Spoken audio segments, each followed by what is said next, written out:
The Anglo-Zanzibar War of 1896 is a fascinating episode in history, lasting only between 38 and 45 minutes, barely enough time for most battles to even begin. Can you imagine the chaos and sheer speed of events during that short span? This was no ordinary conflict, but a culmination of political tensions between the British Empire and the Sultanate of Zanzibar. It all began with the sudden death of Sultan Hamad bin Thuwaini, a British ally. On August 25, 1896, his cousin, Sultan Khalid bin Barghash, seized power, ignoring British warnings against doing so. The British, determined to maintain their control and support their chosen candidate, demanded that Khalid step down immediately. But Khalid refused. He barricaded himself in the palace with over 2,800 men, prepared for a showdown. The British were not ones to back down either. By the morning of August 27th, they had assembled their naval forces, including 3 cruisers, 2 gunboats, and over 900 men. The ultimatum was clear. Khalid had until 9 a.m. to surrender. Tension filled the air as the clock ticked closer to the deadline. Would Khalid give in? When the clock struck 9:02 a.m., the British ships opened fire. The bombardment was relentless, with shells crashing into the palace, reducing it to rubble within minutes. Khalid's forces, though numerous, were ill-equipped and poorly trained, standing little chance against the might of the British Navy. Cannons roared, smoke filled the sky, and chaos reigned. Panic began to ripple through Khalid's forces as they realized the sheer scale of the British firepower. Men scrambled for cover, the palace walls shook violently, and the air was thick with the acrid smell of gunpowder. It was as if the very ground beneath them was rebelling against their defiance. Khalid himself, who had confidently refused to step down just moments earlier, now faced the harsh reality of his situation. His once loyal soldiers were beginning to flee, leaving behind their weapons as the British bombardment intensified. Could he hold his position any longer? It seemed unlikely. Meanwhile, the British fleet showed no mercy. Their precision was terrifyingly effective, with each cannon blast hammering home their dominance. On the streets surrounding the palace, terrified civilians fled in all directions, their cries blending with the roar of battle. But amidst the chaos, one question loomed larger than ever. What would Khalid do next? Would he surrender, or would he meet his end within the ruins of his crumbling palace?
As the minutes passed, the once grand palace was reduced to a shattered skeleton of its former self. Inside, Sultan Khalid paced nervously, his ornate robes now dusted with ash and sweat. He turned to his trusted advisor, Ali bin Said, a clever but cautious man. "We must surrender, my Sultan," Ali urged, his voice trembling. "If we do not, there will be nothing left of the palace, of your rule, or of Zanzibar itself." But Khalid hesitated, torn between his pride and the cold reality of defeat. And then, above the chaos, a booming voice cut through the air. It was Commander Wright, shouting through a loudspeaker from the deck of the British flagship. "Surrender now, Khalid, and you will be spared. Refuse, and you will face the full wrath of the Empire." The ultimatum hung in the air like a blade about to drop. Juma, bloodied but unbowed, glanced at Asha, then back at Khalid. "What will it be, my Sultan?" he asked, his voice steady despite the carnage around them. But before Khalid could reply, a deafening explosion shook the palace to its core, sending fragments of stone and wood flying in every direction. Out of the smoke and debris, a figure emerged, a mysterious woman clad in flowing black robes. her face partially obscured by a veil. She carried herself with an aura of authority and power, and even the embattled soldiers paused at the sight of her. "I bring a message," she announced, her voice calm yet commanding, "and a choice that may change everything." Who was this woman, and what was the message she carried? The fate of Zanzibar, and perhaps the course of history itself now, teetered on the edge of her words.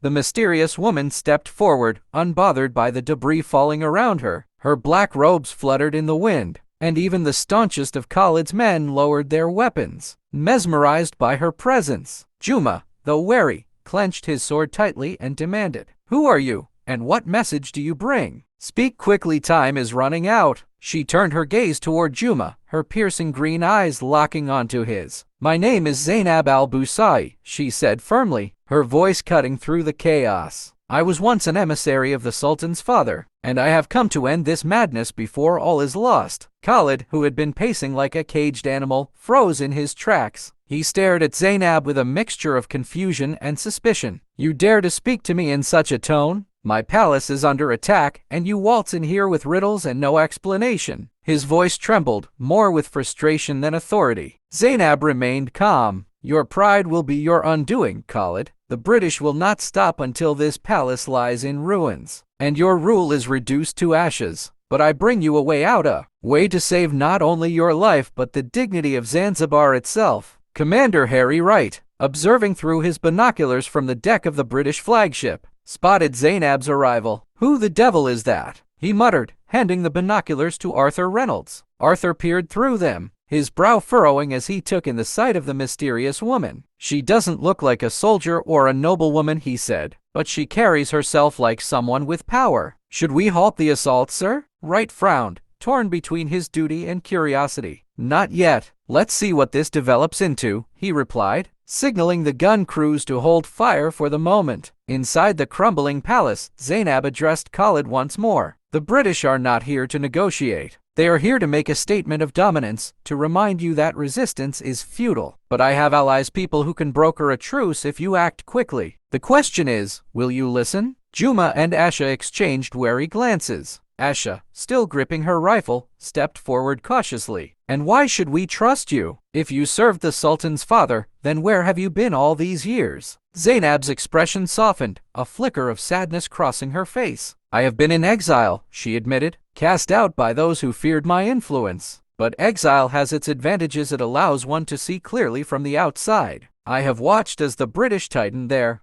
would come. That is why I returned." Zainab's gaze swept across the room, landing on Khalid. "You do not have to trust me completely. But know this, the path you are on leads only to death and humiliation. Listen to me, and you may yet have a chance." Before Khalid could respond, another figure stumbled into the room, coughing and covered in soot. A British soldier. His uniform was torn, and his face was streaked with grime, but his eyes burned with desperation. Everyone immediately raised their weapons, and Juma surged forward, ready to strike. "Wait," the soldier cried, holding up his hands. "I'm not here to fight. I defected. My name is Corporal Edmund Hart." I couldn't stomach what they were doing anymore. His voice cracked, and his chest heaved as he struggled to catch his breath. "I've seen too many innocents caught in the crossfire. If there's a way to stop this, I want in." The room erupted into chaos, with Khalid's men shouting at one another. "How can we trust him?" One yelled, "He's probably a spy." Another accused. Juma narrowed his eyes, studying Edmund. "Why should we believe you, British dog?" he growled, his sword still drawn. Edmund raised his head and met Juma's gaze. "Because I know their plans," he said firmly. "I overheard Commander Wright. They won't stop with the palace. They'll raise half the city if they have to. If you surrender, they'll take Khalid prisoner and force him to sign away what little independence Zanzibar has left. But if you fight, they'll destroy everything." Khalid, pale and trembling, sank into a chair. "This cannot be happening," he muttered, gripping the armrests as though they were the only thing keeping him grounded. Zainab took a step toward Edmund, her eyes sharp. "You seem sincere," she said, her voice calm but probing. "But if you're lying, you'll wish the British had killed you first. Do you understand?" Edmund nodded solemnly. "I understand." At that moment, another figure entered the scene, a young street urchin named Farid, no older than 12, darting into the room through a hidden passageway. His clothes were tattered, but his eyes sparkled with intelligence. "The British are regrouping," he cried, his voice high-pitched but urgent. "They're moving troops to the eastern side of the palace. I saw it with my own eyes." Zainab knelt down to Farid's level, placing a hand on his shoulder. "You're a brave boy," she said. "Do you know the palace well?" Farid puffed out his chest with pride. "I know every tunnel and secret exit. My father used to work here before." He trailed off, his expression darkening. "Before the British took everything." Zainab stood, a plan beginning to form in her mind. "We still have a chance to turn this around," she said. "But they underestimate the will of this city and its people. If we combine our knowledge and resources, we can strike a blow that will force them to negotiate." Khalid, still shaken, looked up at her. "And what would you have me do?" he asked, his voice barely above a whisper. Zainab's eyes burned with determination. "You will lead, Khalid," she said, "but not as a defiant sultan clinging to power. Lead as a man who fights for his people, for their freedom, their dignity. Rally the citizens, use the tunnels, and strike where they least expect it." And she added, glancing at Edmund, "We'll need to know everything the British are planning." The room fell silent as everyone processed her words. Then Juma stepped forward, gripping his sword tightly. "If this is the plan, then I'm with you," he said. He glanced at Asha and Farid. "We've fought too hard to give up now." Asha nodded, her rifle slung over her shoulder. "We won't go quietly." Farid grinned mischievously. "And I can lead you through the tunnels. They'll never see us coming." Even Edmund seemed resolute. "I'll do what I can," he said. "I owe it to the people I've wronged." Khalid slowly rose to his feet, his hands trembling but his voice steady. "Very well," he said. "We fight. But Zainab, if this fails, the blood of my people will be on my hands."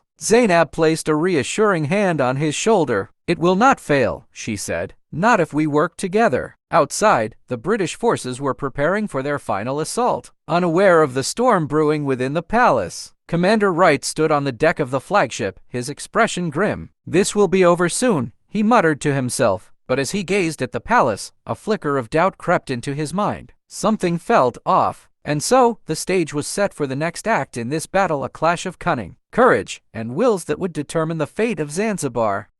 As the British forces prepared their final assault, Zainab, Juma, Asha, Farid, and the defected British soldier Edmund worked swiftly to implement their plan. The group split into two teams. Juma and Asha would rally the remaining palace defenders to create a diversion, while Zainab, Edmund, and Farid used the secret tunnels to infiltrate the British ranks and sabotage their supply lines. Khalid, though reluctant, stayed behind to coordinate the effort and prepare the citizens for a potential evacuation. The last stand. Juma's team burst into action, unleashing a barrage of surprise attacks on the British ground forces stationed at the eastern flank. Armed with outdated weapons but unshakable resolve, they forced the British to redirect their attention. Asha, perched on the crumbled palace walls, used her rifle with deadly precision, picking off officers and causing chaos among the ranks. The defenders fought valiantly, their war cries echoing through the burning streets. Meanwhile, Zainab and Farid navigated the labyrinthine tunnels beneath the city. Guided by Farid's intimate knowledge of the passages, they emerged near the British artillery encampment. Edmund, disguised in his tattered uniform, approached a group of unsuspecting British soldiers, pretending to be a messenger delivering urgent orders. Using this distraction, Zainab and Farid planted small explosives crafted from supplies scavenged by the palace defenders on the cannons and ammunition stockpiles. As they retreated into the shadows, the explosions ripped through the camp,